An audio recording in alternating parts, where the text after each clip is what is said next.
প্রায় 19.5 কোটি টাকার জ্বালানি তেলের বকেয়া রয়েছে। নির্বাচন উপলক্ষে এই টাকার তেল খরচ করেছিল কমিশন, কিন্তু সেই বকেয়া আজও মেটানো হয়নি। এই দাবি করে অবশেষে সেই বকেয়া টাকা পূরণের দাবিতে আগামীকাল বৃহস্পতিবার থেকে উত্তরবঙ্গের 8টি জেলা জুড়ে নর্থ বেঙ্গল পেট্রোল ডিলার্স অ্যাসোসিয়েশনের পক্ষ থেকে ধর্মঘটের ডাক দেওয়া হয়। ফলে আগামীকাল উত্তরবঙ্গের 8টি জেলার সমস্ত পেট্রোল পাম্প বন্ধ থাকার সম্ভাবনা রয়েছে। বিগত দিনে নির্বাচন উপলক্ষে কেন্দ্রীয় বাহিনী রাজ্যে এসেছিল।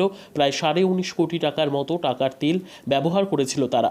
বকেয়া টাকা এখনও পাননি ডিলাররা। সেই বকেয়া টাকা দাবি সহ দুদফা দাবির ভিত্তিতে বৃহস্পতিবারের পেট্রোল পাম্প ধর্মঘট বলে জানিয়েছেন north Bengal petrol dealers association Malda শাখার সভাপতি উজ্জ্বল সাহা। 15 তারিখ নর্থ বেঙ্গল পেট্রোল ডিলার্স অ্যাসোসিয়েশনের যে স্ট্রাইক কল করা হয়েছে, আমরা মালদা জেলার পক্ষ থেকে সর্বতভাবে নর্থ বেঙ্গল পেট্রোল ডিলার্স অ্যাসোসিয়েশনের এই বন্ধকে আমরা সমর্থন করছি। মূলত আমাদের দুটো দাবির ভিত্তিতেই 15 তারিখ হোল ডে উত্তরবঙ্গের 8টা জেলার সমস্ত পেট্রোল পাম্প বন্ধ থাকবে। আমাদের দাবিগুলো হচ্ছে, বিগত দিনে ইলেকশনে সেন্ট্রাল ফোর্স আমাদের রাজ্যে এসেছিল এবং প্রায় 19.5 কোটি টাকা মতো সেন্ট্রাল ফোর্স যারা তেল ব্যবহার করেছিল সেই তেল ডিউজ আছে। আমার ডিলার বন্ধুরা টাকা পাচ্ছে না। পশ্চিমবঙ্গ সরকারের পক্ষ থেকে law and order enforcement agency যারা আছেন তারা এই 6টা জেলার সেন্ট্রাল ফোর্সের ব্যবহৃতের জন্য যে রিকুইজিশন দিয়ে যে গাড়ির তেল নেওয়া হয়েছিল সেই ব্যবহৃত তেলের আমরা টাকা না পাওয়ার জন্য আমাদের প্রথম দাবি, অতি সত্বর গত ইলেকশনে যে সেন্ট্রাল ফোর্সের ব্যবহৃত প্রায় 19.5 কোটি টাকার যে তেল বাকি আছে তার টাকা পরিশোধ করতে হবে। না হলে অদূর ভবিষ্যতে কিন্তু আমাদের ডিলার বন্ধুরা এই ইলেকশনে তেল দিবে কিনা সে নিয়ে তারা কিন্তু ভাবনা চিন্তা করবে। দিনের পর দিন আমাদের ডিলার বন্ধুরা অর্থনৈতিকভাবে ক্ষতিগ্রস্ত হচ্ছে। সেই সঙ্গে 2017 সাল থেকে কেন্দ্রীয় সরকারের পেট্রোলিয়াম মন্ত্রকের পক্ষ থেকে আমাদের ডিলারদের যে কমিশন ফিক্স করা হয়েছিল তারপর থেকে 2017 সালের পর থেকে কোনো কমিশন বাড়ানো হয়নি।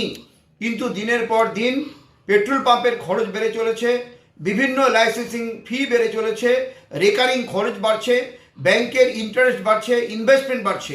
কিন্তু 2017 সালের পরে যেহেতু ডিলার বন্ধুদের কোনো কমিশন বাড়ানো হয়নি, যার ফলে অনেক পেট্রোল পাম্প ডিলার বন্ধুরা তাদের পেট্রোল পাম্প বন্ধ করতে বাধ্য হয়েছে, দেওয়ালে ফিট থেকে গেছে। এবং অদূর ভবিষ্যতে এরকম যদি চলতে থাকে তাহলে কিন্তু সারা রাজ্যের বহুত পেট্রোল পাম্প কিন্তু বন্ধ হয়ে যাবে এবং মুড়িমুড়কির মতো নতুন নতুন কেন্দ্রীয় সরকারের পেট্রোলিয়াম মন্ত্রক বিভিন্ন পুরাতন পেট্রোল ডিলার বন্ধুদেরকে ভিকটিম করে তারা যে সমস্ত ডিলারশিপ দিচ্ছে, এতে করে কিন্তু একটা আনহেলদি কম্পিটিশন হচ্ছে, যার ফলে বিভিন্ন পেট্রোল পাম্প বন্ধ হয়ে গেছে। আমরা কেন্দ্রীয় সরকারের এই দুটো সিদ্ধান্তের বিরোধিতা করে প্রটেস্ট করে আগামী 15 তারিখ হোল ডে সমস্ত পেট্রোল পাম্প বন্ধ থাকবে। এবং আমরা অনুরোধ করব যারা জরুরি পরিষেবার সঙ্গে যুক্ত, বিশেষ করে অ্যাম্বুলেন্স এবং অন্যান্য ডাক্তারি পরিষেবা এবং সংশ্লিষ্ট জরুরি পরিষেবার সঙ্গে সংশ্লিষ্ট সকলকে আমরা অনুরোধ করব, আগের দিন আপনাদের নিজ নিজ গাড়িতে সমস্ত গাড়ির মালিক, ড্রাইভার, খালাসি এবং কনসার্ন যারা আছেন প্রত্যেককে অনুরোধ করব আপনাদের গাড়িতে আপনারা তেল ফিলিং করে নেবেন, যাতে করে আমাদের প্রটেস্টের কারণে 15 তারিখে যে বন্ধ থাকবে তাতে করে যাতে জরুরি পরিষেবা ব্যাহত না হয় সেজন্য আমরা সমস্ত পেট্রোল পাম্প পক্ষ থেকে আমরা অনুরোধ করছি জরুরি পরিষেবার সঙ্গে যুক্ত অ্যাম্বুলেন্স এবং অন্যান্য গাড়ি তারা আগের দিন 14 তারিখে সমস্ত নির্দিষ্ট গাড়িতে তেল ভরে নেওয়ার জন্য। এবং এই যে 15 তারিখ বন্ধ থাকবে উত্তরবঙ্গের 8টা জেলা, এতে করে যদি কেন্দ্রীয় সরকারের টনক না নড়ে তাহলে অদূর ভবিষ্যতে আমরা সারা রাজ্য এবং সারা দেশব্যাপী বৃহত্তর আন্দোলনের জন্য পেট্রোল পাম্প মালিকরা তৈরি হচ্ছে। উজ্জ্বল সাহা, সভাপতি, north Bengal petrol dealers association, Malda zone.